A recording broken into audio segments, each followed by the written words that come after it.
So in this lesson, we're going to review the code of the NFT Item, classic one.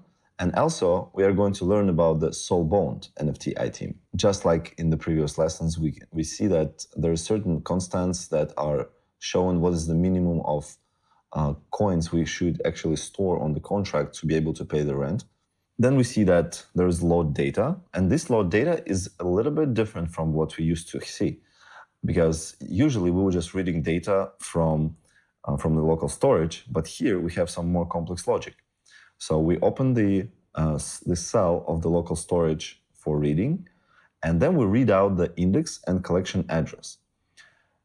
So the index, we know what it is, and the collection address, we know what it is. But then we try to read out the data, like the metadata of the NFT item, and we check if it's even there. We check if it's present there, and we return either -1 along with the collection address and again the address of the owner and the metadata, or we just return the 0 and index and collection address. There is no owner and there is no metadata, so NFT is not initialized yet. So based on this, we are going to make some decisions later on in the code.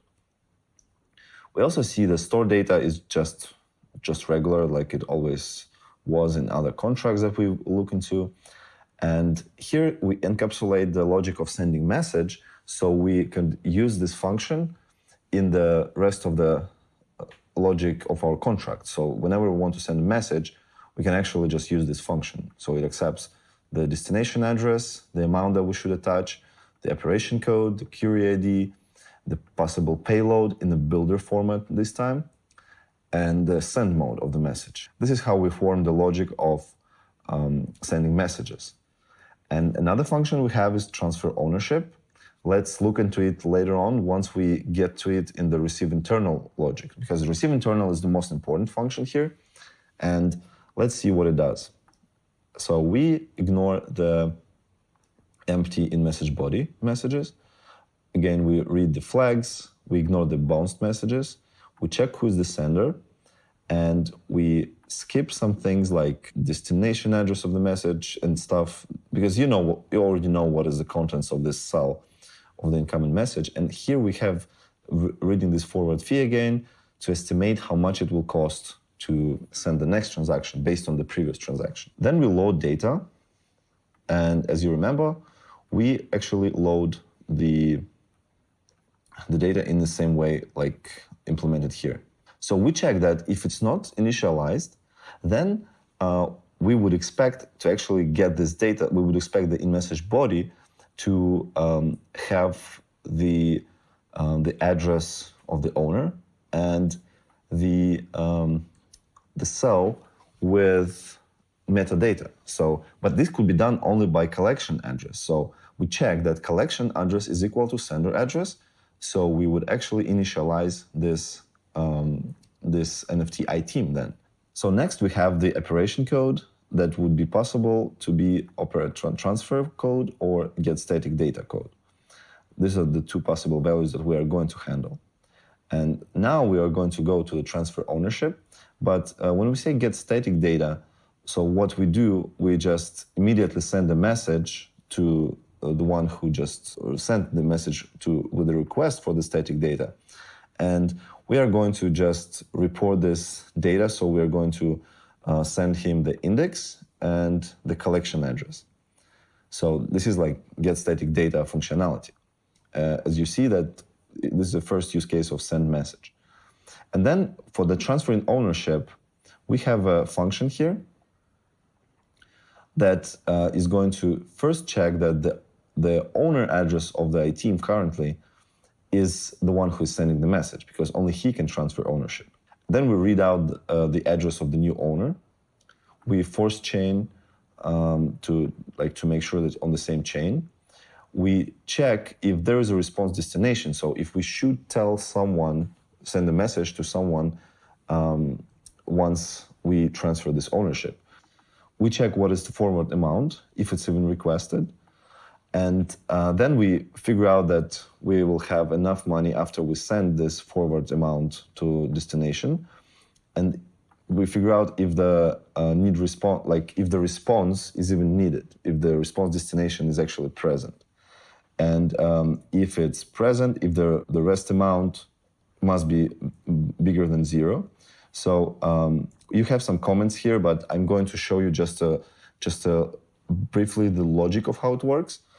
And here we have the, if the forward amount is present there, we are going to send a message with a notification that ownership assigned with this forward amount. And then if we even need the response, then we again force chain, make sure that the response destination is on the same chain, and we send the response, which usually it's like the excesses and like all the extra funds, they're just forward to the response destination. So, and then we just save data with the new owner address, and basically that's the only thing that is going to change here. Basically, that's it. Because transfer ownership, this is one of the core functionality here. So you just got this item and you're going to sometimes transfer the ownership to other people or sell it, depending on the type of this deal. So, but NFTs work in the bigger scale. For example, the GetGems marketplace, for example, they have their other contracts that are actually making it possible to sell these kind of assets. So, for example, we're not going to go into the marketplace contracts now, but I'm going to show you one of the places where you could learn a lot about NFTs, and this is on the GitHub of GetGems, because there's one more type of NFTs that I wanted to overview for you.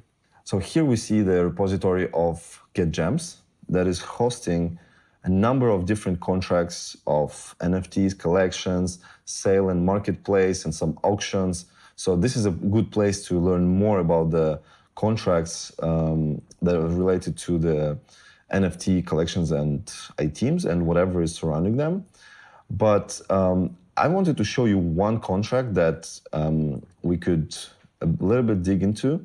It is the SBT Item, because SBT Item, let's find the sources of these contracts, sources, and here we'll find the NFT SBT Item. So SBT is the soul-bound token. So soul-bound, it is very similar to NFT, but the difference is that soul-bound cannot be transferred to other people without their authority. So let me clone this repository, and we will have a closer look into the code of the SBT Item code.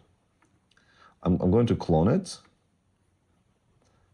to the very same place where we are working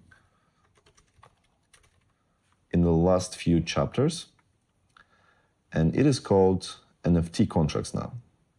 So I'm going into packages, contracts, sources, and we go into SBT Item. So we have certain variables. Here we have the storage index, storage collection address. So this is just, we define basically global variables, and this is just an example implementation by GetGems. You don't have to do it the same way. I wanted to show you some different parts, so you would see what are the actual commands that are handled here. So as you can see, here we have a number of commands, but we're not going to dig into the code of each of them, but you're going to see that this token is going to be used in so much different ways, but not like normal NFTs, because here, this contract, basically, you could request an owner of this contract. Some operation code could request for proof of ownership, and you could get static data. You could also destroy or revoke this token, and you could take the excess as like what is the some of the money that was stored there, and you could request it if you are the owner of this contract, and you could not transfer it, obviously, just like you see it here. So this is a whole different type, and you should spend some more time just looking into this repository of GetGems if you're into NFTs. But I wanted to show you that we just learned what is the collection. So we learned about NFT Item, about NFT collection. And what I wanted to show you is that the NFT collection could stay the same. The code of NFT collection could be certain code, but the items that you deploy, the items that the collection contract is deploying could be different. So for example, NFT item, you could be replaced with SBT item. So basically you would have a collection of SBT items, and then you would just change the code here. So you would change the code that you initialize your contract with. So NFT item code would be replaced by SBT item code. And this way you would actually deploy the collection of SBT items. And also you could see that there is possibility to create a single NFT item, SBT item, right? So it wouldn't have a collection, and it would just act as an independent SBT item. So just like I said before in the first lesson, we don't want to master the programming of this kind of items. I just wanted to show you how it works on the bigger scale. So from the very simple logic that we were writing in the chapter number 3, we actually got all the way to understanding so many things in the complex contracts like NFTs or jetons. So this was a good example for you that step by step, you could actually understand that there is certain syntax and certain concepts that you understand, and then the more complex logic is open for you. So hopefully that these few lessons help you to understand what exactly are the jetons and NFTs and how to approach those code bases to actually figure out how they work and learn more in terms of syntax, and also learn more in terms of the architecture that is available for you when you're building in Ton. So I really appreciate your attention, and it might be that it was the hardest chapter for you, but we didn't code anything, but we were just reading some stuff that you never seen before, and it's very complex. So I'm really proud of you that you made it through all the way to this last lesson, and I'm looking forward to see you in the next chapters, and I hope you enjoy the course so far.